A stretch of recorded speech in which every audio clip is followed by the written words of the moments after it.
Voilà, il y a différentes formes d'actions et toutes ces actions vont être identifiées et vont répondre aux différents objectifs statutaires. Parce que les objectifs statutaires, comme vous le savez, ils sont formulés de manière à être viables sur le long terme. Donc forcément, la formulation est assez large. Donc pour nous, en tant qu'OTI, pour évaluer le respect de chaque objectif statutaire, on doit passer par le plan d'action.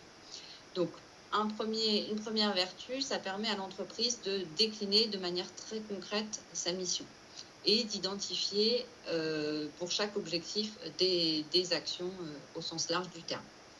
Elle peut éventuellement passer par la définition d'objectifs opérationnels.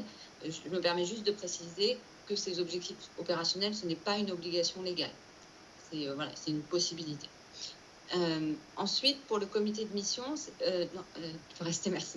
Donc, cette modélisation de la mission, elle a aussi une vertu pour le comité de mission, parce que ça va être un tableau de bord qui va permettre au comité de mission de suivre l'exécution de la mission et de s'assurer que tous les objectifs statutaires ont un plan d'action afférent.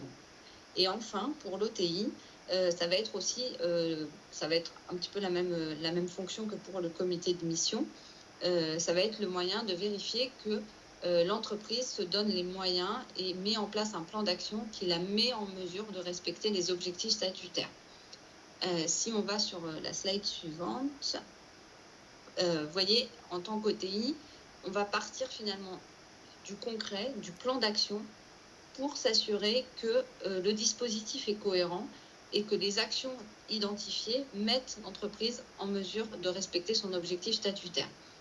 Par exemple, si on a un objectif sur par exemple un impact environnemental fort dans l'entreprise, si la seule mesure, par exemple sur une entreprise industrielle, si on a, je vais prendre un exemple un peu plus concret, si il y a un fort objectif de réduction des émissions de gaz à effet de serre sur une entreprise industrielle et que la seule mesure, c'est de proposer un jour de télétravail aux fonctions support, on voit bien qu'il y a un manque de cohérence.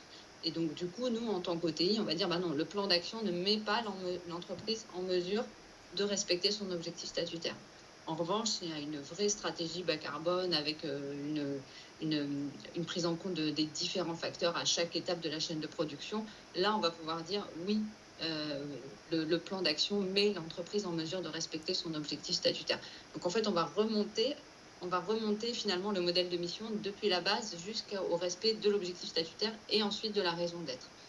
Et c'est pour ça que la raison d'être doit se traduire de manière cohérente dans les objectifs statutaires et ensuite que les objectifs statutaires doivent se traduire de manière cohérente dans le plan d'action. C'est vraiment ça qui fait l'articulation et la cohérence du dispositif de mission et donc sa solidité.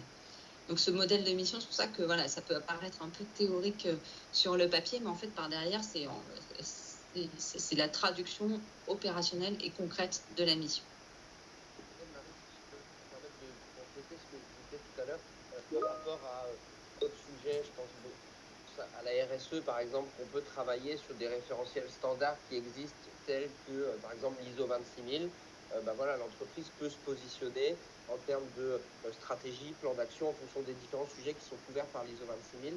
Là, pour le coup, c'est vraiment, il n'y a pas de référentiel standard. On est sur chacune des entreprises crée son propre référentiel en fonction de son secteur d'activité, de ses enjeux et de la mission des entreprises.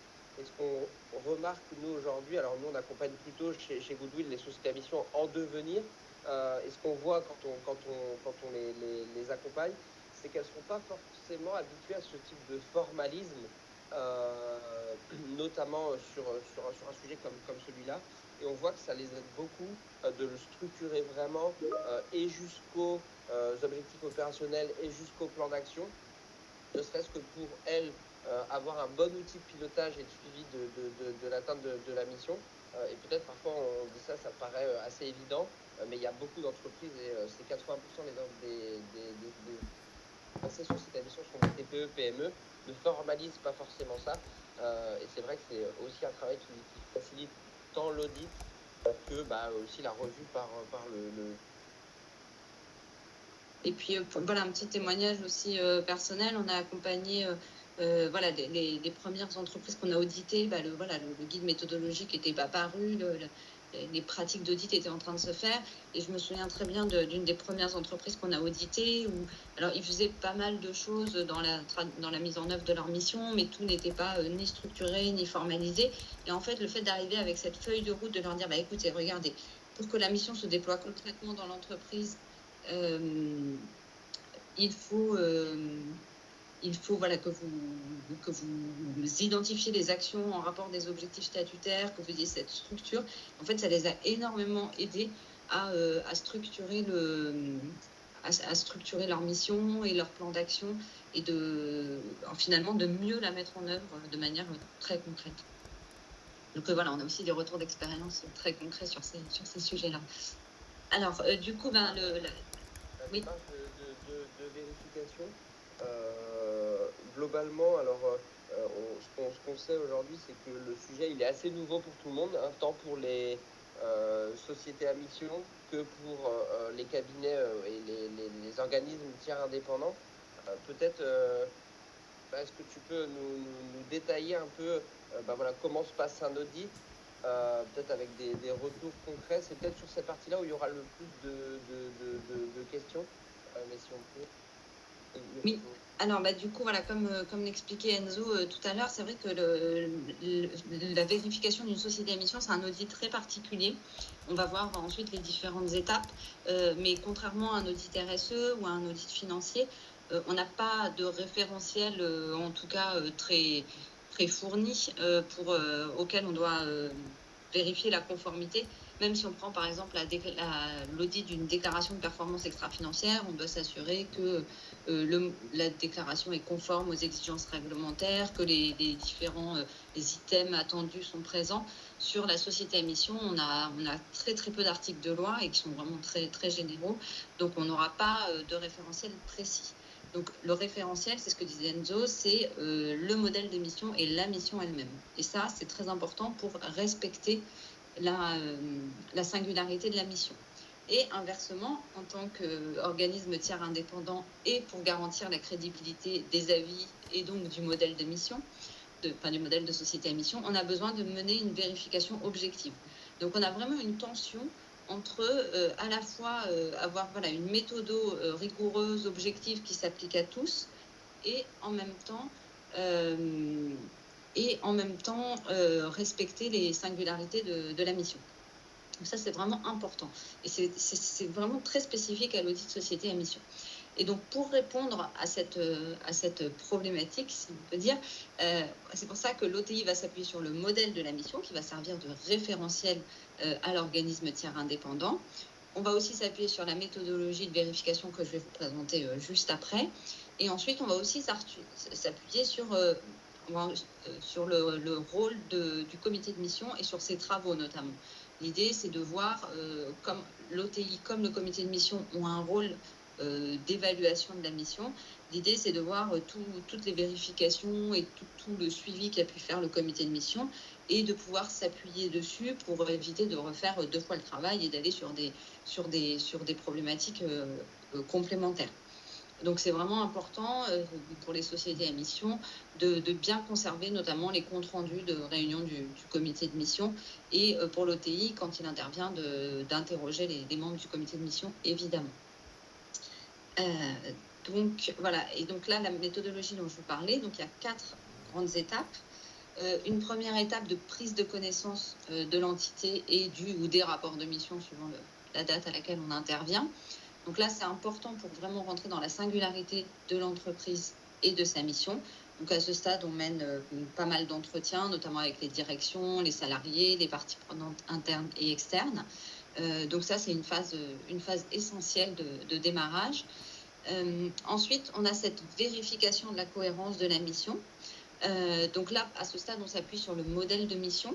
Alors, on ne va pas regarder en tant que tel la sincérité des résultats, comme on peut le faire sur la DPEF. On va s'assurer que le dispositif, donc que le modèle de mission qui a été construit, est cohérent. Est-ce que l'activité, est-ce que la raison d'être et les objectifs statutaires sont pertinents et cohérents au regard de l'activité? Et ensuite, une deuxième boucle d'analyse, est-ce que le plan d'action est cohérent pour que l'entreprise puisse respecter sa mission? Donc là, nous, on s'appuie sur des matrices et des grilles d'évaluation pour s'assurer de cette cohérence. On est vraiment, là, on regarde vraiment le dispositif dans son ensemble et pas la réalisation concrète. Ça, j'insiste bien, parce que si on a un dispositif de mission qui n'est pas cohérent, on aura beau avoir atteint les résultats, c'est l'exemple que je prenais tout à l'heure, si de toute façon le résultat ne permet pas de respecter l'objectif statutaire, on n'arrivera à rien. Ensuite, on a cette troisième phase d'analyse du rôle du comité de mission, où, comme je disais, on mène des entretiens avec les membres du comité de mission, on analyse aussi leur compte rendu, et on s'assure du coup à ce stade que le comité de mission assure bien son rôle de suivi de l'exécution de la mission, idéalement aussi de questionnement stratégique, et on s'assure aussi que l'entreprise écoute les recommandations du comité de mission, si elles sont pertinentes bien sûr, et qu'elle les met en pratique. Donc voilà, on s'assure aussi de l'indépendance du comité de mission par rapport notamment aux organes sociaux de l'entreprise. Parce qu'on a parfois des comités de mission qui sont l'exact reflet de la gouvernance. Donc ça pose des problèmes en termes de conformité à l'esprit de la loi. Et enfin, dans une quatrième étape, c'est là où on va s'approcher peut-être un peu plus d'un audit plus classique. On va vérifier concrètement, on va chercher des preuves de l'exécution de la mission. C'est-à-dire, on va s'assurer que des moyens ont effectivement été mis en œuvre et que les résultats ont été atteints. Et donc, pour ça, on va demander des justificatifs. Et cette phase-là, finalement, elle est vraiment ultime et c'est pas forcément le cœur de l'audit société à mission, surtout sur un premier audit. Donc c'est important en tant que société à mission d'avoir vraiment un dispositif cohérent et ensuite pour qu'il soit efficace et ensuite le justificatif de l'atteinte de tel ou tel résultat c'est déjà peut-être un peu plus secondaire, même si après c'est évidemment important. On va venir du coup par la suite quand on va évaluer le respect des objectifs. Mais nous, l'idée, c'est vraiment pas d'intervenir et de dire, bon voilà, on va vérifier toutes vos factures, quoi. C'est vraiment de s'assurer que c'est cohérent et que c'est lié à la stratégie de l'entreprise. C'est ça qui est vraiment essentiel. Et donc, à l'issue des vérifications, comme on est soumis à une norme qui s'appelle la norme ISO 17029, quand on est organisme tiers indépendant, il y a le signataire qui n'a pas le droit d'intervenir dans les travaux de vérification, qui fait une revue indépendante, donc qui regarde le dossier et les travaux des auditeurs et qui prend la décision de l'avis, c'est-à-dire la décision sur le respect de chaque objectif statutaire.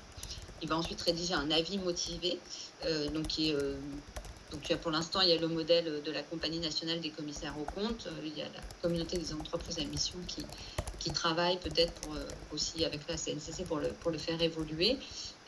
Et cet avis doit être publié sur le site internet de l'entreprise pendant 5 ans. Donc ça, c'est vraiment le produit fini réglementaire et obligatoire. Et nous, à tous nos clients, on fournit surtout une note de synthèse dont on a le détail, je pense, sur la slide d'après. C'est plus loin. Bon, alors, donc, on fournit une note de synthèse avec les points d'appui et les axes d'amélioration, et puis j'y reviendrai tout à l'heure. Alors, j'en viens du coup à l'avis et qui préoccupe beaucoup les sociétés à mission, et c'est normal, pour donner les critères d'évaluation du respect de chaque objectif statutaire. Donc là, c'est une synthèse de l'article du Code de commerce. Le respect des objectifs statutaires s'apprécie en fonction de 4 critères. Les moyens mis en œuvre, les résultats obtenus, donc au travers des objectifs opérationnels ou des indicateurs clés de performance. 3, de l'adéquation des moyens au regard de l'évolution des affaires. Et 4, des circonstances extérieures ayant affecté le respect de l'objectif. Alors, dans le guide méthodologique dont parlait Enzo tout à l'heure, vous avez un arbre de décision qui montre qu'on rentre par les moyens. On vérifie d'abord que l'entreprise, donc on fusionne le critère 1 et 3, a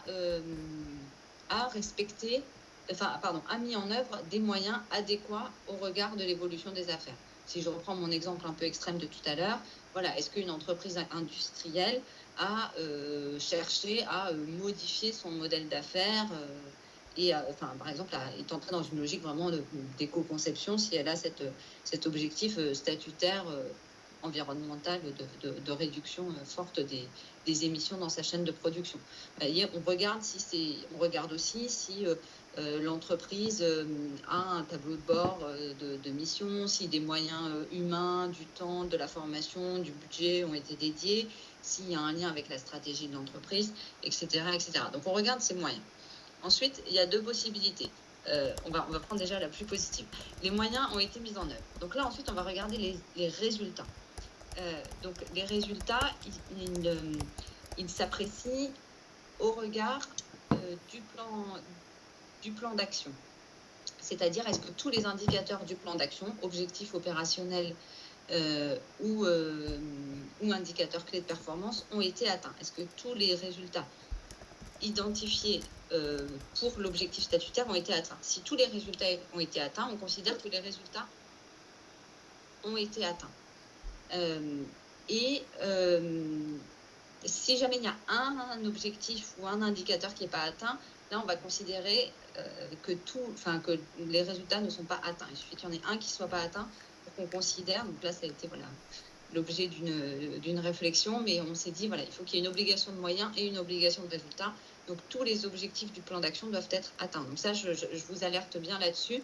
C'est-à-dire qu'il faut que vous fixiez en tant que société à mission des objectifs ambitieux pour mettre en œuvre des moyens réels et sérieux, mais aussi des objectifs atteignables pour qu'ils soient atteints. Si moyens et résultats sont au rendez-vous, on a un respect de l'objectif statutaire. En revanche, si on a mis en œuvre des moyens mais qu'on n'a pas atteint tous les résultats, si les résultats non atteints s'expliquent par des circonstances extérieures, donc ça c'est le 4e point, on sera en impossibilité de conclure. C'est-à-dire, on va pas, sur cet objectif, on pourra pas dire il est respecté, non respecté. On ne pourra pas se prononcer en tant qu'organisme tiers indépendant. Inversement, si vous avez atteint tous vos résultats, oui, alors je vois la question qui apparaît. Si vous avez atteint tous vos résultats, mais sans mettre en œuvre de moyens, c'est-à-dire qu'en fait, finalement, vous aviez des objectifs pas vraiment ambitieux et pas vraiment transformants, du coup, là aussi, l'organisme tiers indépendant sera en impossibilité de conclure. Et inversement, si vous avez mis ni moyens en œuvre et que vous avez atteint aucun résultat, sans surprise, l'objectif sera non respecté. Alors, c'est vrai que là, je voyais apparaître une question dans le chat. La question, c'est la question de l'échéance. Alors, c'est les objectifs fixés à la date d'intervention de l'organisme tiers indépendant et réalisés à cette date. Après, on fera peut-être intervenir une notion de trajectoire, puisque forcément, on ne se fixe pas toujours. Il n'y a pas que des objectifs annuels. On reviendra peut-être sur ce point pour préciser si je n'ai pas totalement répondu à la question lors de la phase de questions-réponses. Donc ensuite, l'OTI émet un avis sur le respect de chaque objectif statutaire. Donc, vous pouvez avoir 3 objectifs respectés et un non respecté ou un impossible de conclure. Voilà, ça dépend. Et alors, ce que je précise aussi, c'est que seul l'objectif non respecté peut entraîner la perte de la qualité de société à mission si et seulement si un tiers ou le ministère public demande au juge le retrait de la qualité de société à mission. Donc, il faut aussi un peu déstresser, si je puis dire, sur un objectif non respecté, puisque ça n'entraîne pas de facto la perte de société à mission, la perte de la qualité de société à mission. Il faut qu'il y ait une demande qui soit faite auprès du juge. Et sur l'impossibilité de conclure, ça n'entraîne rien. Donc, voilà, il faut aussi le voir de manière peut-être plus constructive. Du coup, on va pouvoir passer à la slide suivante. Voilà, du coup, c'est ce que... Donc là, finalement, j'ai expliqué à l'aide du schéma précédent. C'est vraiment important de mettre en œuvre des moyens et d'atteindre des résultats. Donc ça, c'est une synthèse. Et donc là, voilà, ce dont je parlais tout à l'heure, c'est la note de synthèse. Donc nous, en tant qu'organisme tiers indépendant, quand on intervient, on fournit évidemment cet avis réglementaire, mais surtout une synthèse de nos travaux. On fait une synthèse de tous les entretiens qui ont été réalisés pour mettre en lumière les points saillants sur la mission. Et puis, on identifie par rapport à votre modèle de mission, que ce soit au niveau de la mission statutaire ou du plan d'action, et aussi au niveau du rôle du comité de mission, on identifie tous les points d'appui et toutes les zones de risque. Voilà, ce qui permet vraiment à l'entreprise d'être dans une démarche d'amélioration continue. C'est vrai que on peut avoir une approche de l'audit où est-ce qu'on vient pour émettre un avis. Nous, on essaye aussi d'avoir une étape qui soit vraiment un jalon pour l'entreprise dans la progression sur sa qualité de société à mission. Et c'est vrai que cette étape de l'audit qui est une évaluation, qui met l'entreprise en tension, ça lui permet aussi de progresser, d'embarquer ses équipes, d'embarquer ses parties prenantes, aussi de mobiliser son comité de mission par tous les entretiens qu'on peut mener. Et donc nous, on le voit vraiment comme une opportunité aussi pour progresser sur sa mission au-delà du simple avis réglementaire. Donc, du coup, voilà, s'il y a des questions, on peut peut-être les prendre. Voilà, je ne sais pas s'il y a des points sur lesquels vous souhaitez une précision, on est à votre disposition. On a volontairement laissé un temps de questions-réponses un peu long pour pouvoir répondre à toutes les questions, parce qu'on sait d'expérience qu'il y en a beaucoup qui se posent.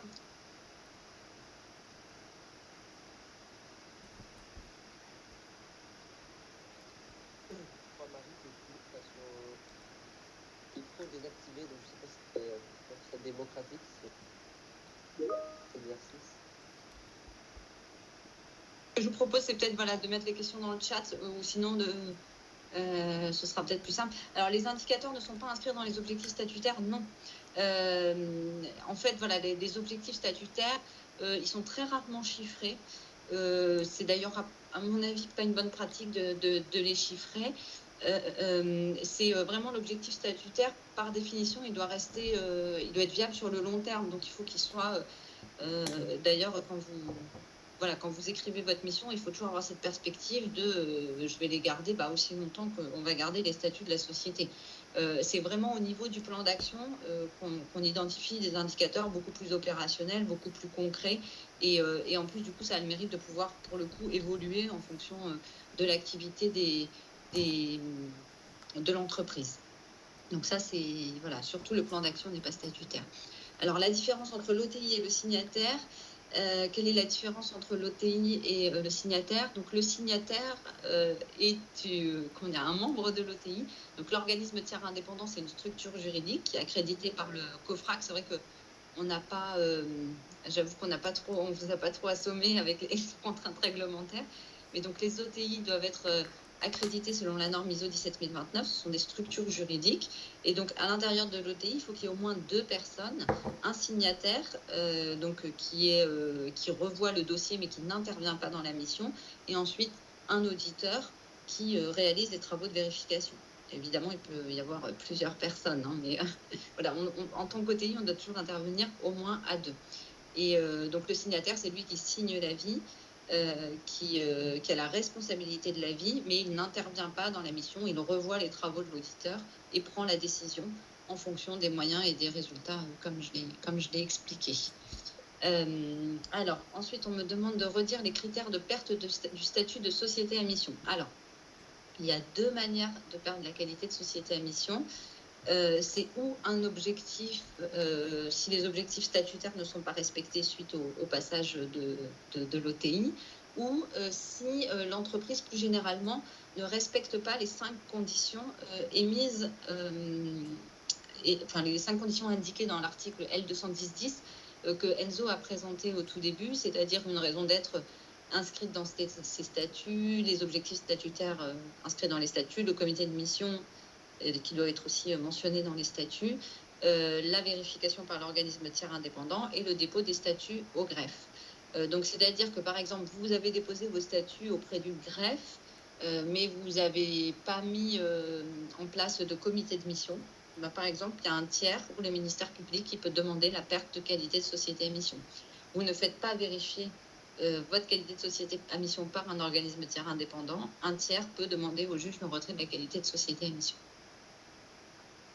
Et bon, évidemment, si vous déposez vos statuts sans mettre de raison d'être et d'objectifs statutaires, vous pouvez aussi perdre la qualité de société à mission. Normalement, maintenant, les greffiers sont sensibilisés à ça, mais au début, je crois on a vu passer quelques statuts où il n'y avait pas la mission dans les statuts. Donc, voilà. Donc, bon, maintenant, normalement, ça n'arrive plus, mais ça a pu être le cas. Donc, voilà, il y a vraiment ces deux éléments, les objectifs et le respect des 5 critères.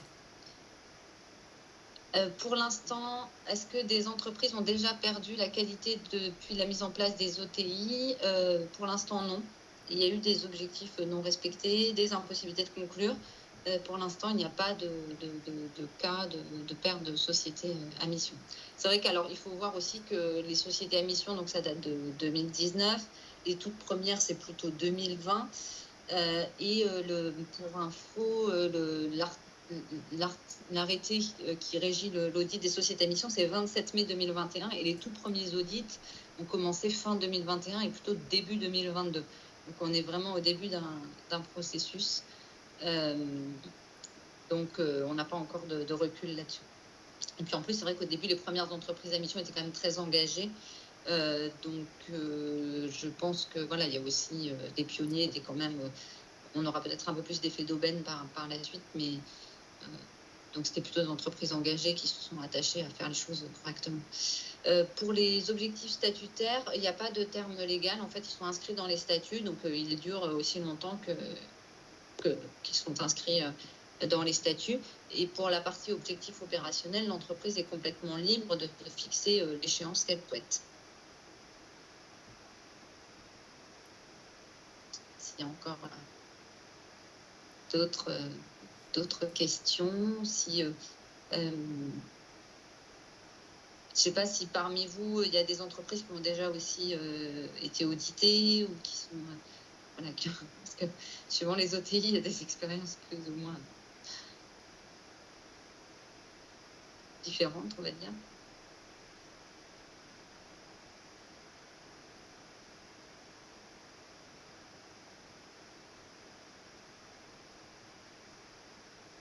Donc en tout cas, voilà, je ne sais pas si j'ai l'impression que voilà, les principales questions ont été posées.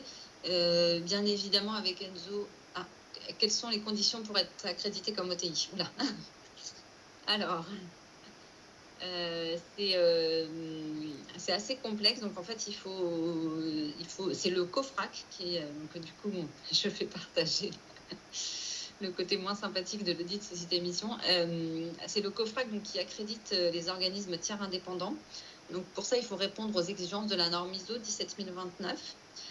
Donc ça implique plusieurs choses, de mettre en place tout un système de management par la qualité, donc avec idéalement un manuel de procédure, de toute façon, on peut difficilement vous en sortir autrement, avec des process d'identification et de vérification des compétences, de gestion de la confidentialité, de sécurité des données. Ensuite, il faut mettre en place tout un programme de vérification, c'est-à-dire la manière dont vous allez conduire votre mission, avec quelles ressources. Et ensuite, du coup, une fois que vous avez mis tout ça en place, que vous avez fait une mission à blanc, vous faites intervenir le COFRAC qui vient vous auditer et qui vous accrédite ou non. Et ensuite, tous les ans, vous êtes réaudité par le COFRAC. Donc nous aussi, en tant qu'organisme tiers indépendant, on est rompu aux audits externes. Et il y a tout aussi une exigence de formalisation des travaux, de conservation des preuves, etc. Alors, les TPE, donc ce que je disais tout à l'heure, il y a 80% des entreprises qui sont passées société à mission qui sont des TPE, PME.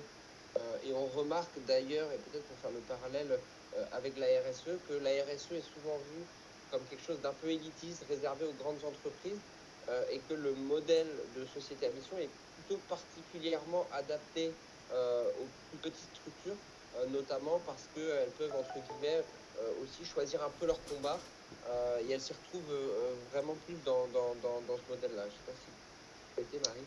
Oui, donc voilà, c'est tout à fait ça. Et du coup, il y a aussi deux questions sur le coût.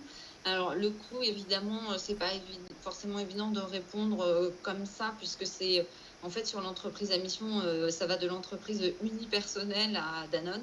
Donc, vous imaginez bien quand vous êtes tout seul à votre compte et quand vous êtes Danone, c'est forcément pas le même prix. Avec ce que je disais, c'est-à-dire qu'on a forcément deux personnes qui interviennent, même quand on audite des sociétés où il y a une personne, c'est un peu le comble, mais bon, c'est comme ça. On a voilà toute une phase quand même où on est obligé d'intervenir à deux. On a aussi un formalisme important avec les lettres de mission, l'avis, etc. Donc forcément, il y a un petit temps incompressible de voilà, 3-4 jours hommes. Alors pas pour une entreprise unipersonnelle évidemment, mais pour une entreprise d'une dizaine de salariés, on peut difficilement descendre en dessous de 3-4 jours. Donc voilà, environ 1 000 € la journée. Vous voyez le budget que ça fait, même si évidemment il y a des, voilà, suivant aussi la maturité de l'entreprise, la manière dont elle peut nous mettre à disposition les éléments, on peut toujours essayer aussi de trouver des solutions.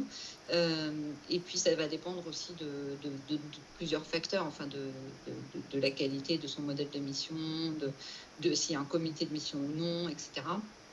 Donc évidemment c'est du sur-mesure, mais c'est vrai que voilà, sur une entreprise d'une dizaine de salariés, il va y avoir un plancher à 3-4 000, même peut-être plutôt 4. Et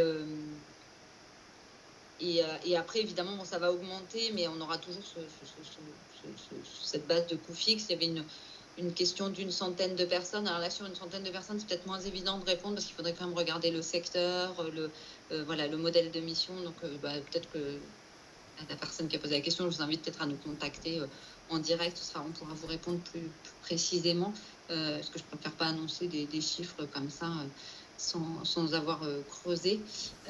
En tout cas, après, ce qu'il faut voir, c'est que c'est un audit sur les entreprises de moins de 50 salariés qui n'intervient que tous les 3 ans. Donc voilà, le coût, il est aussi à diviser par le nombre d'années. Vous n'avez pas non plus de redevance à verser. Enfin voilà, je pense qu'en termes de... il y a différents labels qui existent. Là, c'est une qualité juridique. Je ne pense pas que ce soit la qualité juridique la plus chère. Enfin, en tout cas, l'étiquette forcément la plus chère en termes de coût.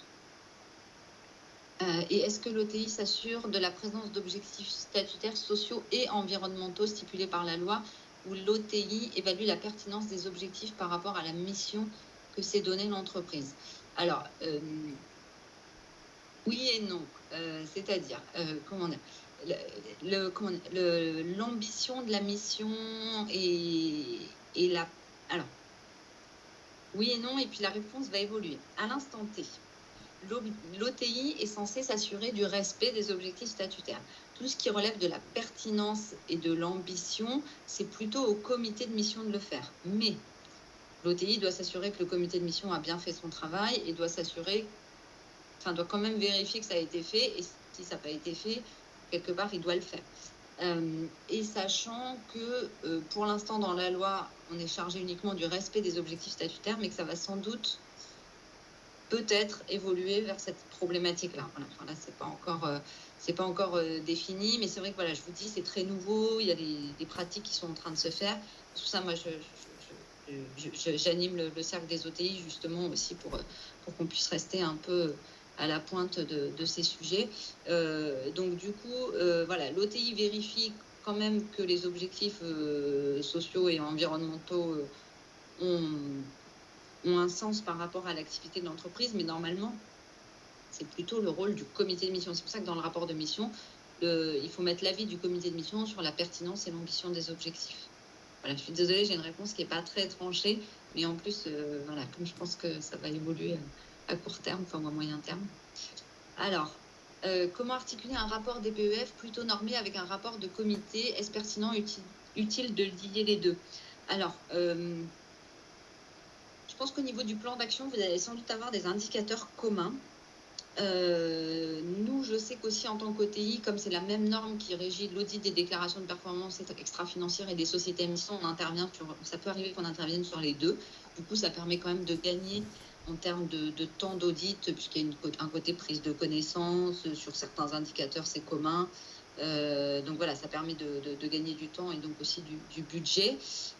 Après, en termes de rapport en tant que tel, c'est vrai que la DPEF, c'est très normé. Vous avez le modèle d'affaires, les principaux risques, politique, action, résultats. Le rapport de mission que vous avez vu, c'est quand même différent. Les attendus sont différents. Donc après, c'est à voir évidemment en fonction de votre modèle de mission, s'il est très lié à la présentation de votre DPEF. Ça peut là encore être possible, mais c'est vrai que c'est quand même deux exercices très différents. Donc c'est peut-être plus simple d'avoir deux rapports différents et ensuite, inversement, de faire intervenir le même OTI pour gagner du temps sur les contrôles. Mais là encore, c'est difficile de donner une réponse sans avoir le contenu de la DPEF et du rapport du comité de mission. Mais en plus, c'est vrai que le rapport du comité de mission, c'est un rapport qui est normalement rédigé par le comité de mission. Et la DPEF, c'est plutôt par l'entreprise, théoriquement, voilà. Donc, du coup, je pense que ça va vraiment pas être simple d'avoir un rapport commun. Enfin, en fait, ce serait plutôt le rapport du comité de mission qui intégrerait une partie des DPEF en annexe. Je pense que ce serait, enfin, en complément, ça pourrait être que dans ce sens-là, déjà.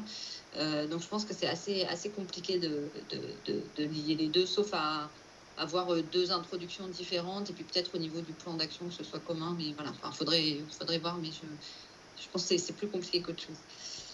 Et en général, les membres du comité de mission sont-ils rémunérés ou dédommagés pour le temps passé? Alors, c'est une bonne question. Pour l'instant, c'est gratuit. Enfin, non, pour l'instant. Pour l'instant, c'est vrai que c'est, comme on disait, 80% d'entreprises de moins de 50 salariés.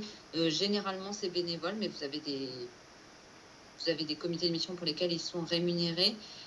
Après, voilà, je ne sais pas dans le temps comment ça va évoluer, parce que ça prend quand même un tout petit peu de temps. Souvent, ce sont des personnes, des experts.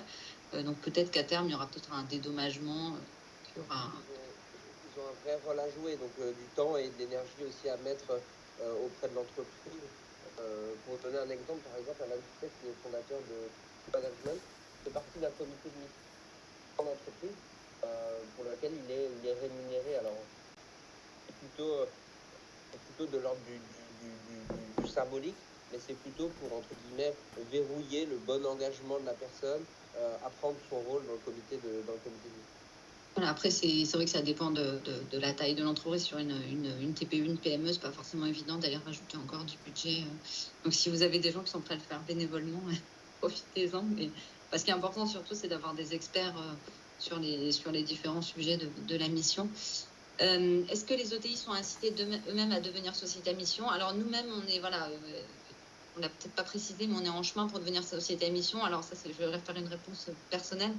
Moi, je suis très convaincue du modèle de société à mission. Donc oui, je pense que les OTI devraient devenir société à mission. Après, c'est évidemment pas le cas c'est pas dans le projet de tous, mais ça me semblerait pertinent. Enfin, un peu d'humilité avant d'expliquer voilà. Aux entreprises, aux organisations comment ça se passe, de se l'appliquer à soi-même.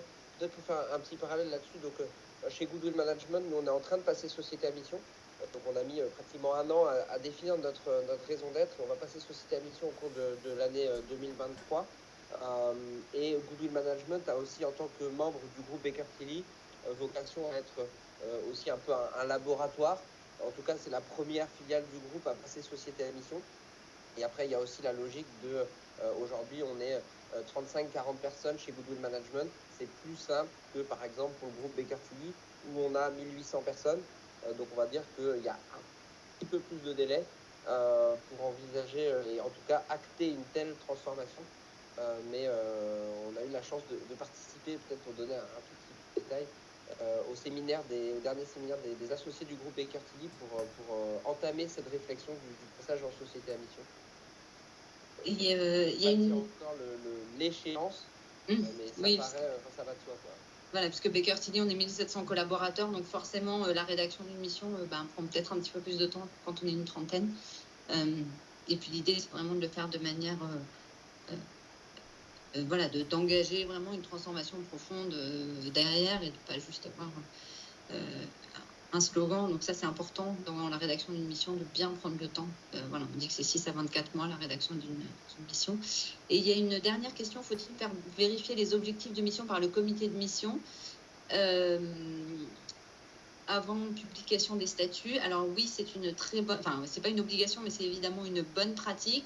Et puisque c'est vrai qu'à nous, alors pour vous faire un tout petit retour d'expérience sur les entreprises sur lesquelles on a intervenu sur beaucoup, dont des entreprises très matures, je précise. Ça a conduit quasi systématiquement à une réécriture partielle ou totale des objectifs statutaires. C'est vrai que, alors c'est pas du tout une critique, hein, mais il y a 2 paramètres. C'est que les premières sociétés à mission, on n'avait pas le recul qu'on a maintenant sur la formulation de la mission. Et on a aussi l'avis qui fait que voilà, le modèle d'affaires de l'entreprise évolue, pivote, le contexte change aussi. Donc c'est vrai que ces objectifs statutaires, voilà, ils sont souvent à réécrire. Donc c'est vraiment important, si c'est possible, de les faire vérifier par le comité de mission avant le dépôt des statuts, ça évite de les changer après. Et je dirais même aussi éventuellement par un OTI via un audit à blanc. Ça permet peut-être d'avoir déjà ce dont on parlait, c'est-à-dire cette cohérence de la mission, de s'assurer que c'est bien rédigé et bien proportionné. Voilà, je ne sais pas s'il y a encore quelques questions. Il nous reste 2-3 minutes. Voilà, il y a Enzo qui vous met son mail si vous avez des questions plus personnelles. Je peux mettre le mien aussi si vous voulez. C'est compliqué lors d'un webinaire de rentrer vraiment dans les spécificités de tous les modèles d'entreprise, etc. Mais en tout cas, c'était l'occasion de faire une passe sur ce sujet-là.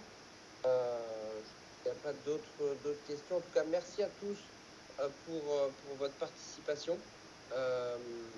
Alors, il y a une dernière question. Quelles sont les formations qui sont couramment engagées dans les entreprises? Alors, j'imagine que c'est des formations en lien avec la société à mission. Alors là, c'est très, très large parce que vous avez il y a pas mal d'entreprises qui forment à qu'est-ce qu'une société à mission, formation. Et puis après, vous pouvez avoir... voilà, qu'est-ce qu'une société à mission et comment la mettre en œuvre, etc. Et puis des formations aussi sur le management de mission. Et puis après, vous avez des formations qui sont plus dédiées au plan d'action. C'est-à-dire, par exemple, si je reprends mon exemple sur l'éco-conception, vous allez avoir des formations pour éco-concevoir vos produits qui seront du coup un effet de la mission. Voilà, et vous avez aussi tout à fait la communauté d'entreprises à mission qui fait des formations pour les managers de mission. Pour un audit à blanc, alors peut devenir par la suite OTI, oui et non. C'est-à-dire que oui, en fait, si l'audit à blanc, on est resté dans l'audit et que c'est uniquement un audit et que ça n'a pas débouché ensuite sur du conseil, oui, on peut être OTI, mais évidemment, si l'audit à blanc et par exemple, on se rend compte que la mission, c'est ni fait ni à faire et qu'il faut tout réécrire et qu'on accompagne l'entreprise pour réécrire la mission, là, par derrière, on ne peut pas être OTI. Voilà, si on fait vraiment juste de l'audit avec voilà, où on identifie en gros les forces et faiblesses de la mission et qu'après l'entreprise prend le crayon et réécrit, ça, il n'y a pas de problème. Mais si on rentre dans une dimension de conseil, non, on ne peut pas devenir OTI.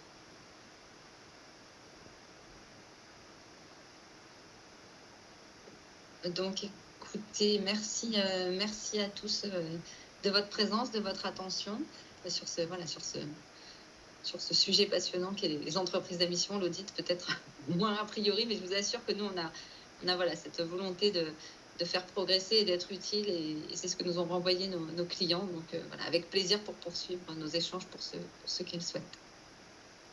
Bonne journée à tous. Bonne journée, au revoir.